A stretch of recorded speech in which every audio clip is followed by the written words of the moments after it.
Hello दोस्तों, welcome to our YouTube channel math with Manoj. आज एक नए चैप्टर के साथ फिर हाजिर हैं। उम्मीद है आपने सभी पीछे वाले चैप्टर अच्छे से समझ लिए होंगे, उनके नोट्स भी बना लिए होंगे।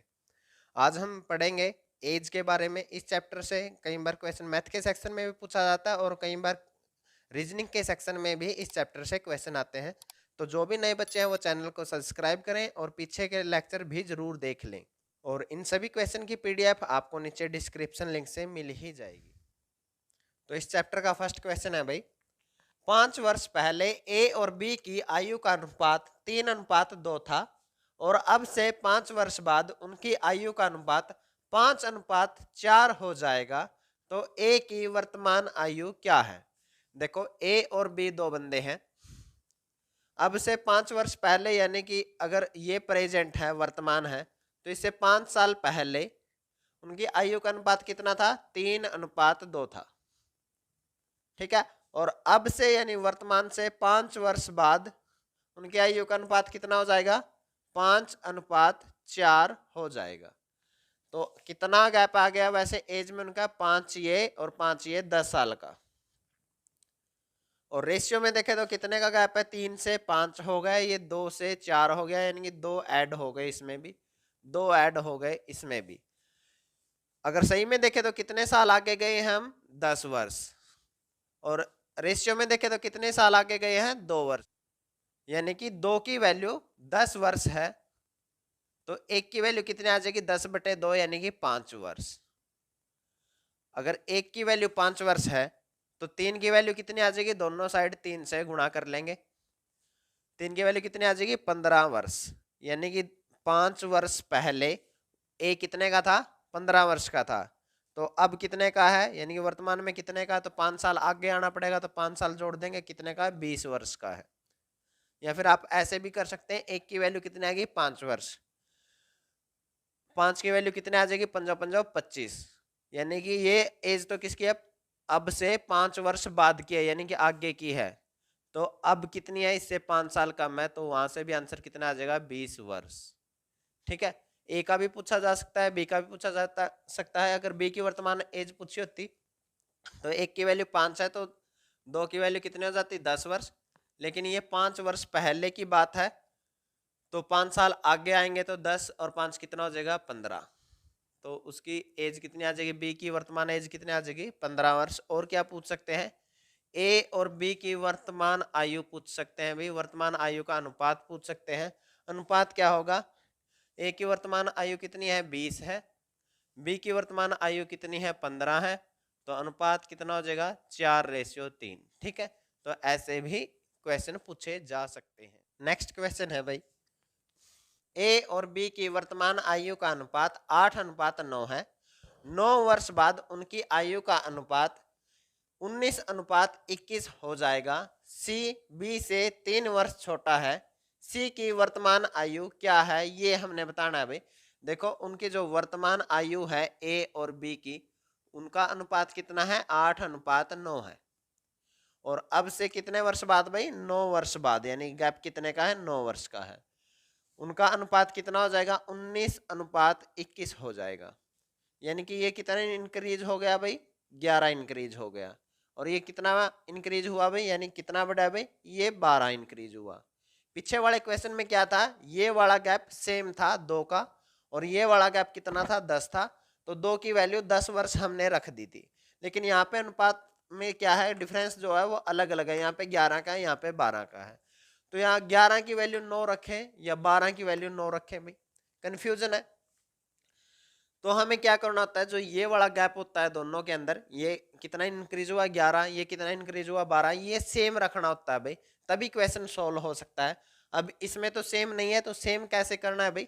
जो नीचे वालों का डिफरेंस है, जो नीचे वालों का डिफरेंस है कितने का है? 2 का डिफरेंस है, उसको ऊपर वाले रेशियो से गुणा कर दो। और जो ऊपर वालों का डिफरेंस है कितने का है? 1 का है, उसको नीचे वाले से गुणा कर दो। 1 से गुणा होने से तो कोई फर्क पड़ेगा नहीं, लेकिन यहाँ पे फर्क पड़ जाएगा ऊपर वाले रेशियो में। तो 2 से गुणा करेंगे तो ये कितना हो जाएगा? 16। और ये कितना हो जाएगा? 9 दूनी 18। और ये रेशियो 1 से गुणा होने से कोई फर्क नहीं पड़ने वाला। ये कितना हो जाएगा? 19 और 21। अब यहाँ पे गैप कितने का था? 9 वर्ष का था। और रेशियो में गैप कितने का है? 3। का है और यहाँ पे भी कितने का है, 3 का है। तो ये गैप हमेशा सेम होना चाहिए। सेम कैसे करना है ये मैंने आप लोगों को बता दिया। तो 3 की वैल्यू ही कितनी है, 9 वर्ष है। तो 3 की वैल्यू 9 वर्ष है, तो 1 की वैल्यू अपनी कितनी आ जाएगी, 3 3 9, 1 की वैल्यू 3 वर्ष आ जाएगी। अब ये देखो हमने गुणा कर लिया है, तो इन रेशियो से अब हमारा कोई मतलब नहीं है। हम जो काम करेंगे वो नए वाले रेशियो पर करेंगे। तो वर्तमान रेशियो कितने हैं, 16 और 18 है। हमें किसके पता है भाई, बी की वैल्यू पता करनी है। 1 की वैल्यू 3 वर्ष है, तो 18 की वैल्यू कितनी है जी, 18 3 54, यानी बी कितने साल का है, 54 वर्ष का है। बी 54 का है, तो सी इससे 3 साल छोटा है, तो सी कितने का है, 51 वर्ष। तो आंसर कितना हो जाएगा हमारा, 51 वर्ष हो जाएगा। नेक्स्ट क्वेश्चन है भाई, ए की आयु बी से 2 गुनी है। यदि 10 वर्ष पहले ए की आयु बी से 3 गुना अधिक थी, तो बी की वर्तमान आयु ज्ञात करें। भाई देखो एक बात जरूर समझ लेना, एक जगह बोला है उसने 2 गुनी है, यानी कि पहली बात तो ये वर्तमान के रेशियो है जहां पर लिखा है, तो ए रेशियो बी कितना होगा, ए की आयु बी से 2 गुनी है, यानी बी की अगर 1 मान लो तो ए की इसकी 2 गुनी कितनी हो जाएगी, 2। 10 वर्ष पहले, ठीक है, ये वर्तमान की आयु है। 10 वर्ष पहले ए और बी का अनुपात कितना था, इससे 10 वर्ष पहले की बात है, तो गैप कितने का हो गया, 10 वर्ष का। और यहाँ पे कितना था, ए की आयु बी से 3 गुना अधिक थी। 3 गुना अधिक का मतलब ये होता है भाई, अगर बी की वैल्यू 1 है तो इसका 3 गुना कितना हो गया, 3, और अधिक का ना का जोड़, तो यानी कि 1 की वैल्यू कितनी आ जाएगी, 4। बी की वैल्यू 1 है तो 1 की वैल्यू कितनी आ जाएगी, 4। तो रेशियो कितना था 10 वर्ष पहले, 4:1 था। गैप कितने का, 10 वर्ष का। यहाँ पे गैप कितने का, -2 का, और यहाँ पे गैप कितने का है, 0 का। तो हमें ये गैप सेम करना होता है क्वेश्चन सोल्व करने के लिए। सेम कैसे करना है, पीछे क्वेश्चन में मैंने बता दिया। जो ऊपर वालों के बीच का डिफरेंस है उसको नीचे गुणा कर दो, 4 और 1 के बीच डिफरेंस कितने का है, 3 का। और जो नीचे वालों के बीच का डिफरेंस है उसको ऊपर गुणा कर दो, 2 और 1 के बीच में डिफरेंस कितने का है, 1 का ही है।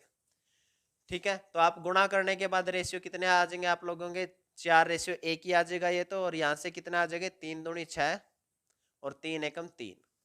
देखो अगर वर्ष में हम डिफरेंस देखें तो कितने का, 10 वर्ष का है। ये 10 वर्ष पहले के रेशियो है, फिर ये वर्तमान के रेशियो है। यहाँ पे गैप कितने का, 4 से 6 हो गया, यानी कि 2 इंक्रीज हुआ है। 1 से 3 हो गया, ये भी 2 इंक्रीज हुआ है। अब दोनों का गैप सेम है, तो इस गैप की वैल्यू कितनी हो जाएगी, 10 वर्ष। 2 की वैल्यू कितनी है, 10 वर्ष है, तो 1 की वैल्यू कितनी आ जाएगी, 5 वर्ष। 1 की वैल्यू 5 वर्ष आ गई। तो हमें बताना है बी की वर्तमान आयु। वर्तमान आयु के रेशियो कौन से हैं, ये वाले हैं। देखो इनके साथ गुणा कर ले तो इस रेशियो से हमारा कोई लेना देना नहीं है। अब हमें जो भी काम करना है वो नए वाले रेशियो पे करना है। बी की वर्तमान आयु कितनी है भाई, रेशियो के हिसाब से 3 है, और 1 की वैल्यू 5 है, तो 3 की वैल्यू कितनी हो जाएगी, 5 3 15। या आप ऐसे भी कर सकते हैं कि दोनों साइड 3 से गुणा कर ले, तो कितनी आ जाएगी, बी की वर्तमान आयु कितनी आ जाएगी, 15 वर्ष। ठीक है, नेक्स्ट क्वेश्चन है भाई, रवि व सूरज की आयु का योग 56 वर्ष है। 4 साल बाद रवि की आयु सूरज की आयु की 3 गुना रह जाएगी, तो रवि की वर्तमान आयु ज्ञात करें भाई। देखो फिलहाल वर्तमान में उनकी आयु का योग कितना है, 56 वर्ष है। रवि और सूरज की आयु का योग कितना है, 56 वर्ष है। 4 साल बाद जो रवि है और सूरज है, रवि की आयु सूरज की आयु की 3 गुनी रह जाएगी। इस डिफरेंस को जरूर ध्यान रखना भाई, 3 गुनी बोला है या 3 गुना अधिक बोला है। ठीक है, फिलहाल उसने 3 गुनी बोला है, तो यानी कि सूरज की आयु 1 है, तो रवि की आयु कितनी है, 3 है। लेकिन ये क्या है, 4 वर्ष बाद है। 4 वर्ष बाद अगर मैं इनकी आयु का टोटल देखूं तो वो कितना होगा भाई, रेशियो के हिसाब से तो कितना होगा, 3 और 1 4 होगा। लेकिन रियल में क्या होगा भाई, सूरज भी 4 साल बड़ा हो जाएगा और रवि भी 4 साल बड़ा हो जाएगा। तो 4 वर्ष बाद उनकी दोनों की आयु का टोटल कितना हो जाएगा भाई, 64 हो जाएगा। ठीक है, तो 4 की वैल्यू 64 है, तो 1 की वैल्यू कितनी आ जाएगी, 16, चौक चौक 16। अब हमें किसकी आयु निकालनी है, रवि की। तो 1 की वैल्यू 16 है, तो 3 की वैल्यू कितनी हो जाएगी, दोनों साइड 3 से गुणा कर लेना, 16 3 48। लेकिन ये जो 48 आयु आई है, ये क्या आई है, 4 वर्ष बाद की आयु है। हमें बतानी है रवि की वर्तमान की आयु, तो वर्तमान आयु इससे क्या होगी, 4 वर्ष कम होगी, तो माइनस के 4। तो रवि की वर्तमान आयु कितनी है, 44 वर्ष है। नेक्स्ट क्वेश्चन है भाई, कमला की शादी 6 वर्ष पूर्व हुई थी, उसकी वर्तमान आयु उसकी शादी के समय की आयु की 5/4 गुनी है। उसके बेटे की वर्तमान आयु उसकी वर्तमान आयु की 1/10 गुनी है। तो उसके बेटे की वर्तमान आयु ज्ञात करें भाई। देखो, एक तो कमला है जो उसकी वर्तमान आयु है, ठीक है, प्रेजेंट की, और एक है उसकी शादी के समय की आयु, ठीक है। इन दोनों का अनुपात दे रखा है भाई कि उसकी वर्तमान आयु उसकी शादी के समय की आयु की 5/4 गुनी है। यानी कि अगर मैं शादी के समय की आयु 4 मान लूंगा तो प्रेजेंट यानी कि वर्तमान आयु उसकी कितनी आ जाएगी, 5 आ जाएगी भाई। वो 4 बननी है शादी के समय वाली, और वर्तमान आयु उसकी 5/4 गुनी है, तो वर्तमान आयु 4 से 4 कट के कितने आ जाएगी, 5 आ जाएगी। अब दूसरी बात एक और कही है उन्होंने कि कमला की आयु 6 वर्ष पूर्व हुई थी, यानी कि शादी के समय और प्रेजेंट में कितने साल का गैप है, 6 वर्ष का है। और लेकिन रेशियो के हिसाब से देखो तो गैप कितने का, 1 का है, यानी कि उस 1 की वैल्यू ही कितनी है, 6 वर्ष है। तो अब मैं यहाँ से उसकी प्रेजेंट या शादी के समय की आयु आराम से निकाल सकता हूँ। 1 की वैल्यू 6 है तो प्रेजेंट वैल्यू कितनी है, 5। 5 की वैल्यू कितनी आ जाएगी, 30 आ जाएगी। दोनों साइड 5 से गुणा कर देना, 5 की वैल्यू कितनी आ जाएगी, 30 वर्ष। यानी कमला वर्तमान में 30 वर्ष की है। जो उसका बेटा है वो उसकी वर्तमान आयु का 1/10 गुना है उसकी आयु, तो इसका 1/10 निकाल लेंगे तो बेटे की वर्तमान आयु आ जाएगी सन की, वो कितनी आ जाएगी, 3 वर्ष। तो आंसर हमारा कितना हो जाएगा, 3 वर्ष आंसर हो जाएगा। तो इस प्रकार से इस क्वेश्चन को सोल्व करना है। नेक्स्ट क्वेश्चन है भाई, 2 वर्ष पहले माँ की आयु उसकी बेटी की आयु की 4 गुना थी।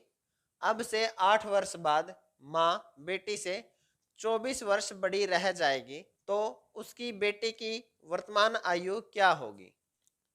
देखो भाई, एक बात समझ लो, एज के क्वेश्चन करने से पहले इसको जरूर ध्यान रखना, कोई बंदा किसी दूसरे बंदे से जितने साल भी बड़ा है या छोटा है, वो जो उनकी एज का अंतर है वो हमेशा सेम रहेगा।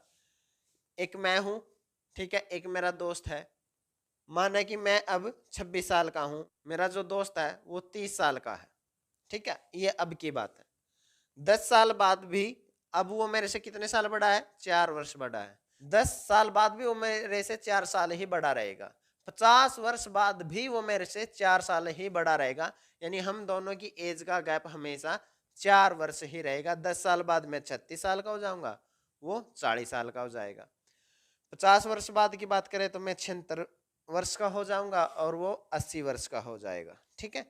यानी कि गैप जो रहेगा वो हमेशा 4 साल का ही रहेगा, जो गैप रहता है वो हमेशा सेम ही रहता है। अब क्वेश्चन पर आते हैं।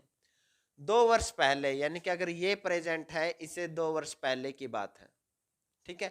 जो माँ है और उसकी डॉटर है, उनकी एज का रेशियो दे रखा है। माँ की आयु उसकी बेटी की आयु की 4 गुना है, यानी बेटी की आयु मैं 1 मान लूं तो माँ की आयु कितनी है, 4 है। अब उन्होंने कहा 8 वर्ष बाद माँ बेटी से 24 वर्ष बड़ी रह जाती है। 8 वर्ष बाद भी वो 24 वर्ष बड़ी है, तो 8 वर्ष पहले भी वो उससे 24 वर्ष ही बड़ी थी। यानी कि इन दोनों के एज का गैप कितना है, 24 वर्ष है। और रेशियो के हिसाब से देखो तो ये गैप कितने का, 3 का। तो 3 की वैल्यू 24 वर्ष है, तो 1 की वैल्यू 3 अठे 24, 8 वर्ष है। तो माँ की एज कितनी है भाई, 8 चौके 32 वर्ष है। और अगर बेटी की एज पूछे तो 1 की वैल्यू 8 है, तो 8 वर्ष है। उन्होंने बेटी की वर्तमान एज पूछी है भाई, तो वो कितनी होगी। देखो ये कब की है, ये रेशियो कब के हैं, वर्तमान से 2 वर्ष पहले के हैं। तो बेटी की वर्तमान एज पूछी है तो 2 वर्ष पहले के हैं, तो अब वर्तमान में आने के लिए इसको 2 वर्ष और लगेंगे। तो बेटी की वर्तमान एज कितनी है, 10 वर्ष है। अगर माँ की वर्तमान एज पूछे तो उसमें भी 2 ऐड हो जाएंगे, यानी कि माँ की वर्तमान एज कितनी है भाई, 34 वर्ष है। नेक्स्ट क्वेश्चन है भाई, ए की 10 वर्ष बाद की आयु बी की 10 वर्ष पहले की आयु की 2 गुनी है। यदि ए बी से 9 वर्ष बड़ा है तो बी की वर्तमान आयु क्या है? एक तो तरीका है कि आप एक्स मान के कर सकते हैं बेसिक से इसको, दूसरा है कि आपको ऑप्शन दे रखे हैं, आप ऑप्शन का यूज कर सकते हैं। मैं बेसिक भी आप लोगों को करवा दूंगा, पहले मैं आपको ऑप्शन से बताता हूँ किसी क्वेश्चन को ऑप्शन से कैसे किया जाता है। अब ये बी की वर्तमान आयु के लिए क्या है? ऑप्शन है। तो अगर मैं पहला ऑप्शन उठाता हूं भाई, यानी बी की वर्तमान आयु कितनी है? 29 है। तो ए इससे 9 साल बड़ा है, तो ए की कितनी हो जाएगी? एज इससे 9 साल ज्यादा, यानी कि 38 वर्ष हो जाएगी ए की, और बी की कितनी है? 29 वर्ष है। अब उन्होंने कहा है कि ए की 10 वर्ष बाद की आयु, 10 वर्ष बाद ये कितने का हो जाएगा भाई? 48 साल का हो जाएगा। और बी की 10 वर्ष पहले की आयु ये कितने का हो जाएगा भाई? 10 वर्ष पहले ये कितने का था? 19 साल का। ठीक है, तो ए की 10 वर्ष बाद की आयु बी की 10 साल पहले की आयु की दो गुणी है। क्या ये 19 की दो गुणी है भाई? 19 दूनी 38 होता है, 48 नहीं होता। तो ये कंजप्शन अपनी गलत हो गई, तो 29 आंसर नहीं हो सकता। फिर मैंने उठाया 39। अगर बी 39 साल का है तो फिर ए इससे 9 साल बड़ा है, तो वो कितने का है? वो 48 साल का है। इसकी 10 साल बाद की आयु कितनी होगी भाई? 58। और इसकी 10 साल पहले की आयु, बी की 10 साल पहले की आयु कितनी होगी? 29। क्या 58 29 का दो गुना है भाई? 29 दूनी 58 ही होता है। ये यस, यही है। फिर हमारा आंसर कितना हो जाएगा? बी हो जाएगा भाई। ठीक है, इस प्रकार आप इसको ऑप्शन से कर सकते हैं, नहीं तो आप बेसिक से बना सकते हैं भाई। आपने मान लिया कि बी एक्स साल का है, तो ए एक्स प्लस 9 साल का हो गया। ठीक है, इसकी 10 साल बाद की आयु, यानी कि इसमें 10 ऐड हो जाएगा, और बी की 10 साल पहले की आयु, यानी कि इसमें से 10 माइनस हो जाएगा। और ये वाली आयु इसकी दो गुणी है, तो बराबर करने के लिए मेरे को इसको 2 से गुणा करना पड़ेगा, तो 2 से गुणा कर लेंगे। ये x प्लस में 19 हो जाएगा भाई, और ये 2x माइनस के 20 हो जाएगा। ठीक है, x को उस साइड लेके जाएंगे, 20 को इस साइड ले आएंगे। 20 और 19 कितना हो जाएगा भाई? अपना 39 हो जाएगा। और ये कितना हो जाएगा? x की वैल्यू 39 आ गई, यानी कि b की वैल्यू कितनी है? 39 वर्ष है। अगर ए की पूछी होती तो ए इससे 9 साल बड़ा है, तो ए कितने का है? 48 साल का है फिलहाल। ठीक है, तो इस प्रकार भी आप इसको कर सकते हैं। तो इसी के साथ एज वाला चैप्टर हमारा खत्म होता है। इसकी जितनी भी टाइप बन सकती थी मैंने आपको सभी क्वेश्चन करा दिए। आप अब इसकी प्रैक्टिस कर सकते हैं। प्रीवियस ईयर एग्जाम में जितने भी क्वेश्चन आए हैं उनको कर लेना, वो काफ़ी है। और जो भी नए बच्चे आए हैं वो चैनल को सब्सक्राइब करें, और इससे पीछे वाले जितने भी चैप्टर कराए हैं उन सभी को देख लें, और अपने दोस्तों के साथ इस चैनल को शेयर जरूर करें। जय हिंद।